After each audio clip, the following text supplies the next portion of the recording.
ನಮ್ಮ ಭಗವದ್ಗೀತೆಯನ್ನು ಓದಿದಾಗ ತಿಳಿಯುತ್ತೆ, ಕೆಲವರಲ್ಲಿ ದೈವಿ ಗುಣ ಇರುತ್ತೆ, ಕೆಲವರಲ್ಲಿ ಅಸುರಿ ಗುಣ ಹೆಚ್ಚಾಗಿರುತ್ತೆ ಅಂತ.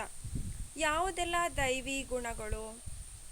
ಪ್ರೀತಿ, ಸಹನೆ, ಸಮಾಧಾನ, ಶಾಂತಿ, ನೆಮ್ಮದಿ, ಕೃತಜ್ಞತೆ, ತುಂಬ ತಾಳ್ಮೆಯಿಂದ ಇರೋದು, ಇವೆಲ್ಲ ದೈವಿ ಗುಣಗಳು. ಹಾಗೆಯೇ ಅಸುರಿ ಗುಣಗಳು ಕೆಲವರಲ್ಲಿ ತುಂಬ ಹೆಚ್ಚಾಗಿರುತ್ತೆ, ದೈವಿ ಗುಣಗಳು ತುಂಬ ಕಡಿಮೆ ಇರುತ್ತೆ ಅವರಲ್ಲಿ. ಅದೆಲ್ಲ ಯಾವುದು ಅಂತಂದರೆ, ಸದಾಕಾಲ ಕೋಪದಿಂದ ಇರುವುದು, ಜಗಳ ಮಾಡೋದು, ಬೇರೆಯವರ ಬಗ್ಗೆ ಅಪನಂಬಿಕೆ ಇರೋದು, ಅನುಮಾನಗಳಿರೋದು, ಸದಾ ಹೊಟ್ಟೆ ಕಿಚ್ಚಿನಿಂದ ಇರುವುದು, ಅಸೂಯೆ ಪಡುವುದು, ಇದೆಲ್ಲ ಅಸುರಿ ಗುಣಗಳು. ಈ ಅಸುರಿ ಗುಣಗಳನ್ನ ಕಡಿಮೆ ಮಾಡಿಕೊಂಡು ನಮ್ಮಲ್ಲಿರುವ ದೈವಿ ಶಕ್ತಿಯನ್ನು ಜಾಗೃತ ಮಾಡ್ಕೋಬೇಕು. ನಮ್ಮಲ್ಲಿ ದಿವ್ಯ ಶಕ್ತಿ, ಅತಿಮಾನುಷ ಶಕ್ತಿಗಳಿರತ್ತೆ, ಅದನ್ನು ಜಾಗೃತ ಮಾಡ್ಕೊತಾ ಹೋದಾಗೆ ನಾವು ನಮ್ಮ ಜೀವನ ತುಂಬ ಸುಖಕರವಾಗಿರತ್ತೆ.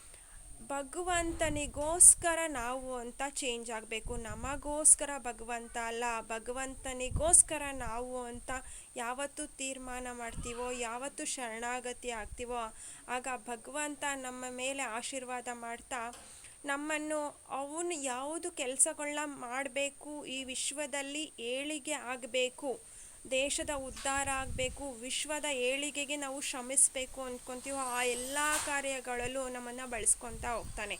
ಇದು ಭಗವದ್ಗೀತೆಯನ್ನು ಓದಿದಾಗ ತಿಳಿತಾ ಬಂತು.